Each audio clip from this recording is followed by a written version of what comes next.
Clarisse Irex, quel est votre parcours ? Je suis née à Marie-Galante en Guadeloupe, caribéenne.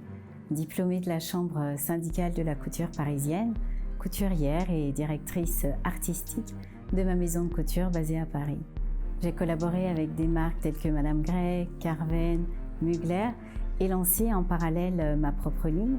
Et en 2010, je rencontre un partenaire financier qui m'a permis d'agrandir la structure existante, de recruter une équipe qualifiée de modélistes, de couturières, de petites mains et avec le savoir-faire des grandes maisons de haute couture. D'ouvrir ce salon, cet écrin sublime pour recevoir nos clientes près de la place de l'Étoile et de développer la marque à l'international de nos lignes couture, robes de cocktail, robes de mariée et prêt à couture qui est une nouvelle ligne que nous avons développée cette année et qui est entre la couture et le prêt-à-porter. Qu'est-ce qui a suscité votre intérêt pour la mode ? La folie créative, pouvoir rêver et le retranscrire à travers une histoire, des matières, des ennoblissements de textiles. En fait, mon objectif et challenge, c'est de pouvoir vous faire entrer dans mon monde et vous faire comprendre l'histoire que je vous raconte. Et si ma lecture créative est comprise, si ça je le réussis, bien pour moi c'est à ce moment-là que c'est magique. Quelles sont vos sources d'inspiration ? En fait, pour chaque collection, je me raconte une histoire autour de mon univers qui est clivant, dissonant, mystérieux, contrasté et poétique et dont la finalité est la séduction.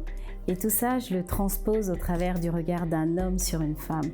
Et en fait, cet homme, c'est l'homme dans l'absolu et qui est sur le point d'être séduit et que j'emmène dans des histoires telles que Étrange métamorphose, où je suis partie de l'éclosion du papillon jusqu'à son envol. Je l'ai retranscrit à travers la ponte du papillon et le cocon, ou Fugue en clair-obscur. La thématique de cette histoire était un jeu entre l'ombre et la lumière, la densité et la transparence. Je l'ai retranscrit à travers des effets mouillés et des effets de millefeuille. Par contre, pour ma collection Insoumise, j'ai procédé à un inversement du code de la séduction.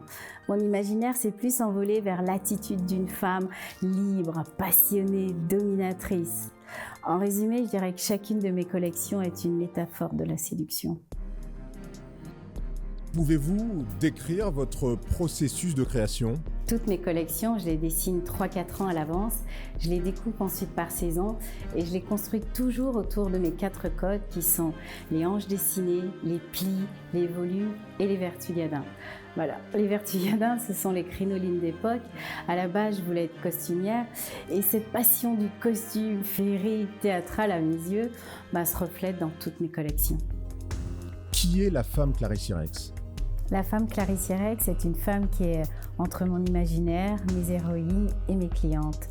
Elles sont féminines, passionnées, audacieuses, déterminées également. Et en fait, avec le temps, je me suis aperçue qu'elles avaient tout un point commun. Ce sont des femmes avec une identité forte et qui savent ce qu'elles veulent. Quels sont les autres créateurs que vous aimez ? Alors, mon créateur de prédilection, c'est Claude Montana pour sa sobriété, l'architecture de ses créations, et Alexander McQueen pour sa folie créative. Vos créations sont portées par des stars, Rihanna, Beyoncé, Georgia May Jagger, Lady Gaga, Charlotte Gainsbourg.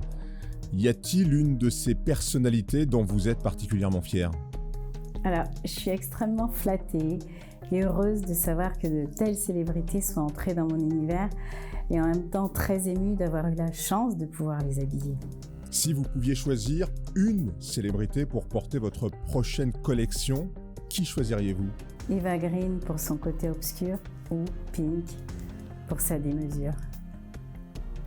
C'est quand même un sacré exploit d'avoir sa maison de couture dans le quartier des plus grandes maisons françaises et d'être vendue partout dans le monde. Comment réussit-on cet exploit quand, au départ, on n'est pas issu du sérail ? Alors, pour moi, il est encore trop tôt pour parler de réussite. Installer une marque de luxe demande beaucoup d'années et d'investissement. Pour moi, il n'y a pas de parcours de prédilection pour la réussite, mais il y a 3 points qui m'ont été fondamentaux. L'amour et la passion du travail. Une équipe talentueuse, solide et unie. Et des financiers qui m'ont permis, entre autres, d'accéder à des matières et des ennoblissements de textiles exceptionnels, tout en me permettant de garder ma liberté créative. Et vous savez, pour moi, la clé de ma réussite, c'est d'avoir appris à fusionner ce triptyque qu'est l'amour, l'équipe et les financiers. Pour moi, ça a été l'un des points les plus difficiles et en même temps excitants de ma carrière.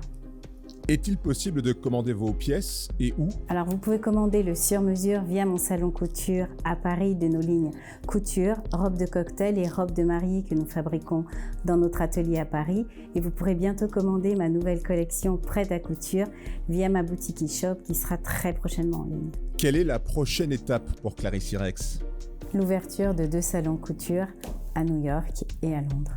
On sent dans votre travail, Clarisse Irex, une immense générosité et dans le même temps, de la rigueur, énormément de précision. Il n'y a pas de paradoxe à ça? Je suis passionnée et amoureuse de mon métier et la précision m'est essentielle.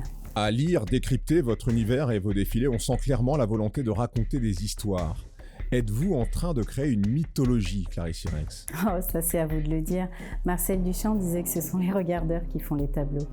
Et si Clarisse était une histoire d'amour? Dracula de Francis Ford Coppola. Un ballet? Le Boléro de Ravel de Maurice Béjart. Un allié? Le temps. Un livre? Les 7 lois spirituelles du succès du docteur Deepak Chopra. Une fleur? Une pivoine. Une ville? New York. Une vision du succès? D'être aligné avec ma mission de vie. Un mentor? Mon père. Un roman? Le parfum de Patrick Suskind. Un nom? Gratitude. Une devise? Tout est possible. Un objet? Un livre. Un moyen de locomotion? L'Orient Express. Un récit? Le vieillard fou du dessin d'Okusai. Un animal? Un lynx. Un mot? Rêver.